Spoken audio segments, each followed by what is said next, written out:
जंगलको बीचमा फैलिएको हरियाली संसार शान्त देखिन्थ्यो, तर त्यहाँ भित्रभित्रै डर लुकेको थियो। त्यो डरको कारण थियो एक शक्तिशाली बाघ।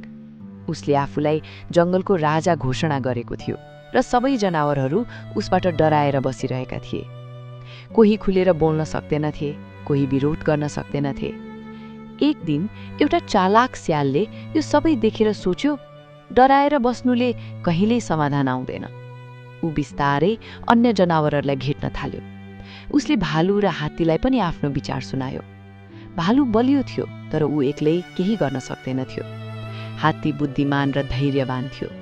स्यालले भन्यो, यदि हामी सबै मिल्यौं भने हामी कुनै पनि शक्तिलाई हराउन सक्छौं।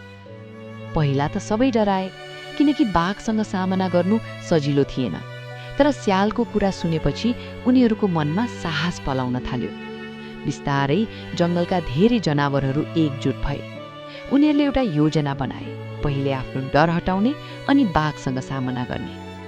त्यही क्रममा उनीहरूले जंगलको गहिराईमा रहेको एउटा पुरानो गुफाको बारेमा सुने। भनिन्थ्यो कि त्यहाँ एउटा रहस्यमय शक्ति लुकेको छ, जसले साहसी र एकजुट हुनेलाई मद्दत गर्छ।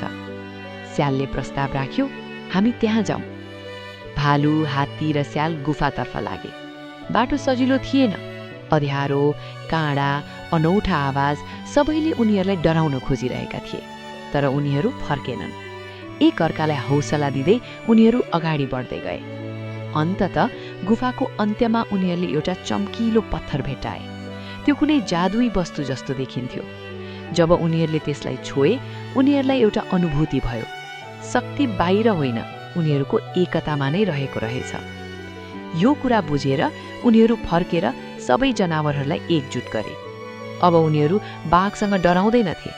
सबै मिलेर बाघको अगाडि उभिए। बाघले रिसाउँदै करायो, तिमीहरूलाई डर लागेन? तर यसपटक कसैले पछाडि हटेन। हात्ती अगाडि बढ्यो र शान्त स्वरमा भन्यो, हामी अब एक्ला छैनौँ। भालुले छप्यो, हामी एकजुट छौँ, त्यसैले हामी बलिया छौँ। स्याल मुस्कुराउँदै भन्यो, साँचो शक्ति डरमा होइन, मिलेर बस्नमा हुन्छ। बाघ केही समय चुप्प लागेर उनीहरूलाई हेरिरह्यो।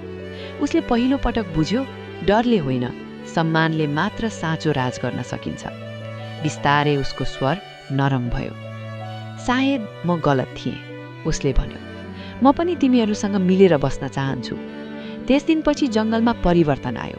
अब त्यहाँ डर होइन, मित्रता थियो। सबै जनावरहरू मिलेर बस्न थाले, एकअर्कालाई सहयोग गर्न थाले।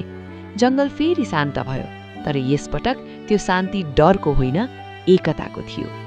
सन्देश: साँचो शक्ति एकता, साहस र बुद्धिमा हुन्।